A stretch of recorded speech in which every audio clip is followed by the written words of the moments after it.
نحمدہ ونصلی علی رسولہ الکریم۔ اعوذ باللہ من الشیطان الرجیم، بسم اللہ الرحمن الرحیم۔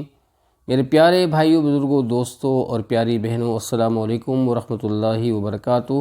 سدا خوش رہیں اور ہمیشہ پھولوں کی طرح مسکراتے رہیں اور ہر قسم کے دکھ درد تکالیف اور مصائب سے محفوظ رہیں، آمین ثم آمین۔ دوستو، آج آپ سب لوگوں کے ساتھ ایک بہت ہی قیمتی عمل اور بہت ہی طاقتور عمل شیئر کرنے والا ہوں۔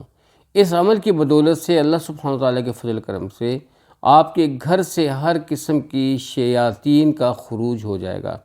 آپ کا گھر شیطانوں سے پاک ہو جائے گا، آپ کے گھر میں کسی بھی قسم کی آسیب نہیں رہے گی، کسی بھی قسم کا خوف نہیں رہے گا اور آپ لوگ پرسکون زندگی بسر کر سکو گے۔ دوستو، پرسکون زندگی بسر کرنے کے لیے ہمیں قرآن کو فالو کرنا چاہیے، اللہ کی کتاب کو مضبوطی سے تھامے رکھنا چاہیے۔ جس گھر میں اللہ سبحانہ تعالیٰ کی کتاب کی تعلیم ہوتی ہے، تلاوت ہوتی ہے، اس گھر میں کبھی بھی یہ چیزیں نہیں ہوتی، نہ تو وہاں پہ آسیب ہوتا ہے، نہ تو وہاں پہ کوئی جادو توڑا ہوتا ہے، نہ وہاں پہ شیاطین آتے ہیں، بلکہ شیاطین وہاں سے دم دبا کر بھاگ جاتے ہیں جس گھر میں تلاوت کلام پاک ہو۔ تو آج اسی حوالے سے ایک بہت ہی بابرکت اور طاقتور عمل آپ لوگوں کے ساتھ احادیث کی روشنی میں پیش کرنا چاہوں گا، ذکر کرنا چاہوں گا، شیئر کرنا چاہوں گا۔ اس عمل کو غور سے سنیے اور اس عمل کو اپنی زندگی کا مقصد بنائیے، اس کو اپنی زندگی کا روٹین بنائیے تاکہ آپ لوگ آگے بڑھ سکیں بنا کسی پریشانی کے، بنا کسی تکلیف کے۔ دوستو، نعمان بن بشیر رضی اللہ تعالیٰ عنہ سے روایت ہے کہ حضور اقدس صلی اللہ علیہ وآلہ وسلم نے ارشاد فرمایا، اللہ تعالیٰ جل جلالہ نے آسمان و زمین کی پیدائش سے 2000 برس پہلے ایک کتاب لکھی، اس میں سے 2 آیتیں اتاریں جن پر سورہ بقرہ کا اختتام کیا۔ یہ 2 آیتیں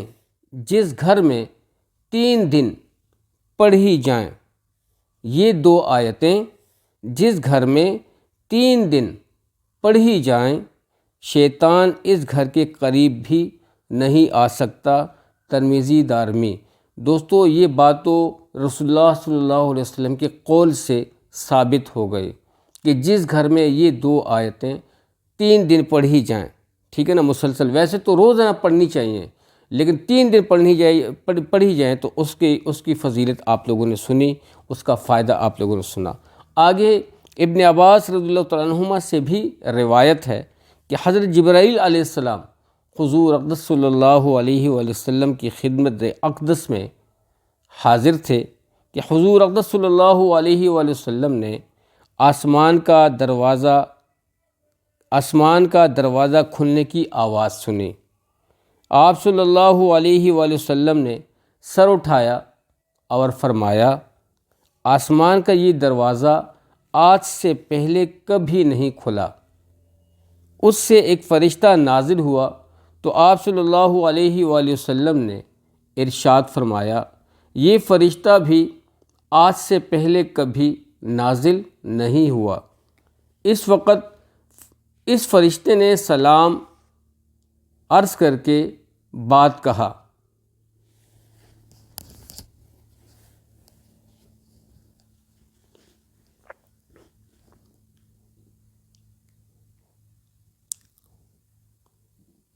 اس فرشتے نے سلام کرنے کے بعد کہا، آپ صلی اللہ علیہ وآلہ وسلم کو ان 2 نوروں کی بشارت ہو جو آپ صلی اللہ علیہ وآلہ وسلم سے پہلے کسی نبی کو نہیں دیے گئے، ایک فاتحہ الکتاب الحمد شریف اور دوسرے سورہ بقرہ کی آخری آیات۔ اس میں سے جو ہر بھی پڑھیں گے اسی سے آپ صلی اللہ علیہ وآلہ وسلم کو نوازا جائے گا، یعنی سب دعائیں جو ان آیات میں ہیں مقبول ہوں گی۔ مسلم شریف۔ دوستو، آپ لوگوں نے سورہ بقرہ کی ان 2 آیات کی تفسیر بھی سنی، ان کا فائدہ بھی سنا اور حدیث کی روشنی میں سنا، جو کہ آپ صلی اللہ علیہ وسلم نے فرمایا کہ آسمان و زمین کے پیدائش سے 2000 سال قبل اللہ نے جو کتاب لکھی ہوئی تھی، اس کتاب سے 2 آیتیں اتار کر سورہ بقرہ کی آخری 2 آیات ٹھہریں۔ دوستو اتنی بابرکت کتاب ہے قرآن مجید، اتنا بابرکت عمل ہے، اور اللہ کریم کو اپنی کتاب سے، اپنی شریعت سے بہت محبت ہے، اور جو لوگ اس کتاب اور اس شریعت کی مدد سے، اس کے وسیلے سے دعا کرتے ہیں اس کی تلاوت کے بعد، اللہ سبحانہ وتعالیٰ ان کی دعائیں بھی قبول فرماتا ہے، ان پر رحم فرماتا ہے، ان پہ کرامات کرتا ہے، اور دوستو ان کے لیے برکتیں، رحمتیں، خوشیوں کے دروازے کھل جاتے ہیں۔ وہ جو 2 آیات ہیں دوستو، وہ کون سی ہیں؟ سورہ بقرہ کی جو آخری 2 آیت ہیں، جس کے بارے میں آپ صلی اللہ علیہ وسلم نے اتنا بڑا تذکرہ کیا، اتنی بڑی فضیلت بیان کی۔ تو دوستو وہ 2 آیت وہ یہ ہیں کہ آپ صلی اللہ علیہ وسلم نے فرمایا، جس کے بارے میں، ان 2 آیات کے بارے میں وہ یہ ہیں: بسم اللہ الرحمن الرحیم، آمن الرسول بما انزل الیہ من ربہ والمؤمنون کل آمن باللہ وملائکتہ وکتبہ ورسلہ لا نفرق بین احد من رسلہ وقالوا سمعنا واطعنا غفرانک ربنا والیک المصیر لا یکلف اللہ نفسا الا وسعها لها ما کسبت وعلیہا ما اکتسبت ربنا لا تؤاخذنا ان نسینا او اخطأنا ربنا ولا تحمل علینا اصرا كما حملته على الذين من قبلنا ربنا ولا تحملنا ما لا طاقة لنا به واعف عنا واغفر لنا وارحمنا